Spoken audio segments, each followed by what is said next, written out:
Mirë se erdhët. Sot do t'i hymë pak më thellë një pyetje që ka ngacmuar gjithmonë. Nga vinë shqiptarët? Është një temë e madhe, apo jo? Po, shumë e madhe dhe komplekse. Do shohim çfarë na thonë faktet që kemi nga historia, gjua, arkeologjia, edhe gjenetika sfundi. Duhet thënë që provat absolute, ato kokëforta si thuesh, mungojnë pak. Pikërisht, dhe ç'është interesante, si grup etnik shqiptarët shfaqen relativisht vonë në dokumente. Flasim për shekullin e undëftjet, në burimet bizantine. Dhe ishin tashmë të krishterë në atë kohë. Po, ishin të krishterizuar. Kjo është e qartë. Por gjua shqipe, ajo është tjetër gjë, një deg krejt më vete indo-europiane. Edhe pse e shkruar vonë, do me thënë dokumenti më i vjetër që kemi është formula e pagëzimit, 1462. Po, por rrënjët e saj janë padyshim shumë më thella. Duhet vijë nga një gjuhë e lashtë paleo-ballkanike. Këtu pak a shumë pajtohen studiosit. Pra flasim për gjuhët që ishin këtu para se të vinin slavët. Pikërisht. Tani, debati është, nga cila nga këto popullsi të lashta vjen? Ilirët, Trakët, Dakët, apo ndonjë tjetër që nuk e njohim mirë?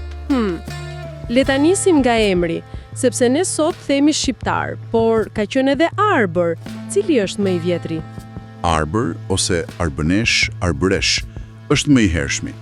Ky është edhe emri nga i cili vijnë format e huaja, si albaneze, Albania e kështu me radhë. E gjejmë herët këtë formë arb?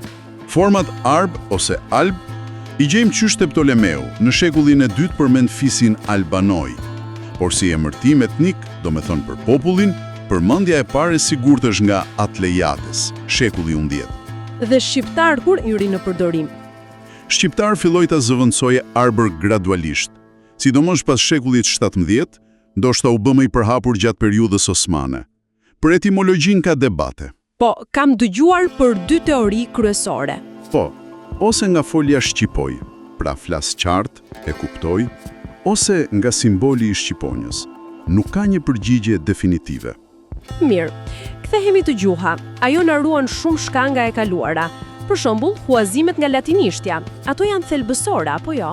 Absolutisht thelbësore. Janë shumë të hershme.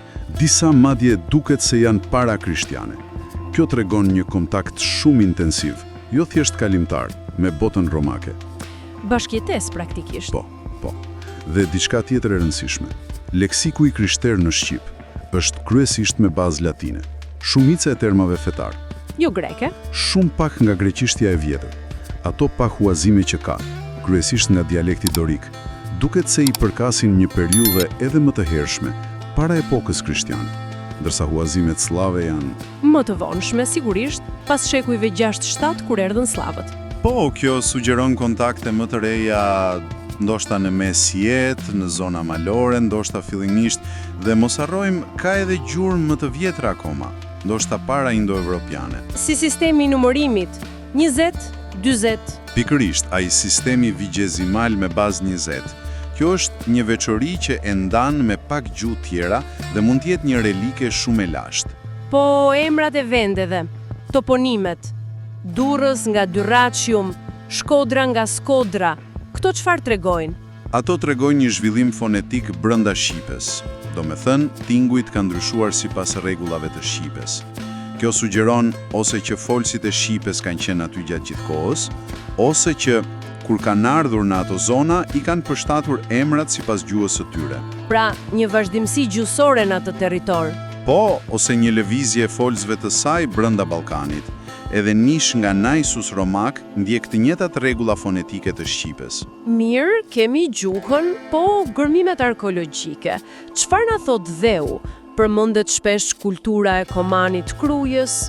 Po, kjo kulturë është e rëndësishme. I përket antikitetit të vonë dhe mesjetës së hershme, shekujt 7-9, kryesisht në Shqipërinë veriore dhe qendrore. Tregon një popullsi vendase. Autoktone. Po, autoktone, të romanizuar deri diku, por qartësisht jo slave. Ka elemente që duken si vazhdimsi nga periudha ilire, por edhe lidhje me botën bizantine.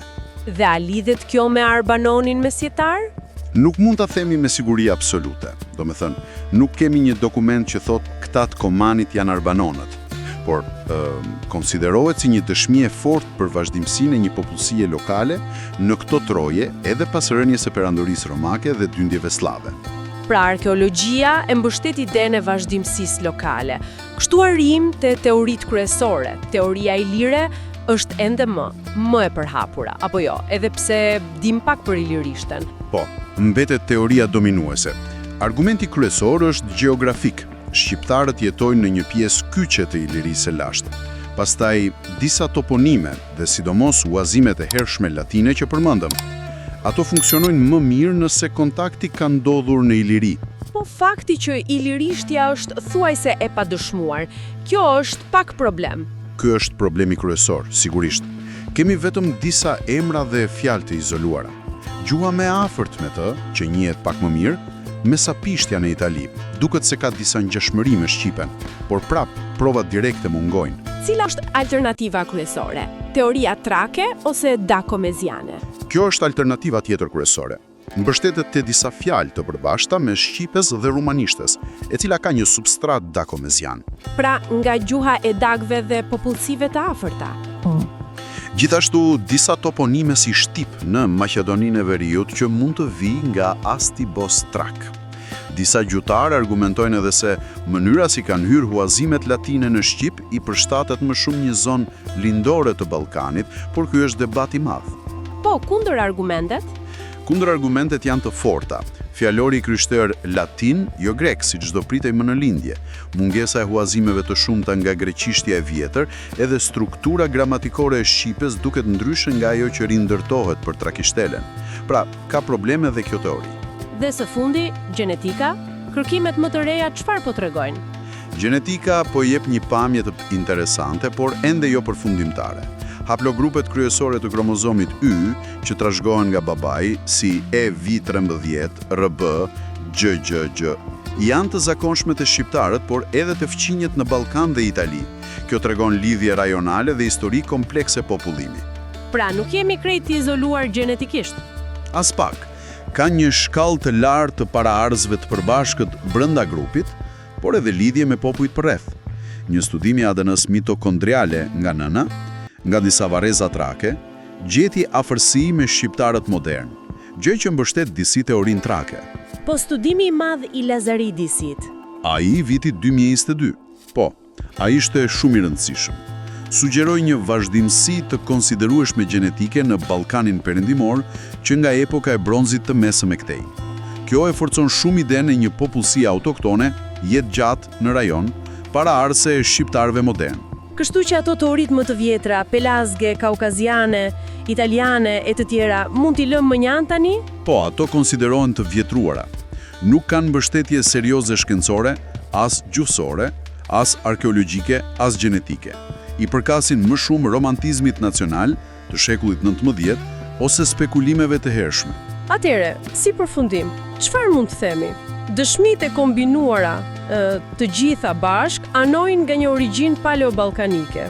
Po, ky është konsensusi, me shumë gjasa ilire ose një popullsi shumë e afërt me ilirët, por pa pasur një provë absolute, sepse na mungojnë burime direkte për gjuhët e lashta. Pra, një histori e gjatë dhe unike.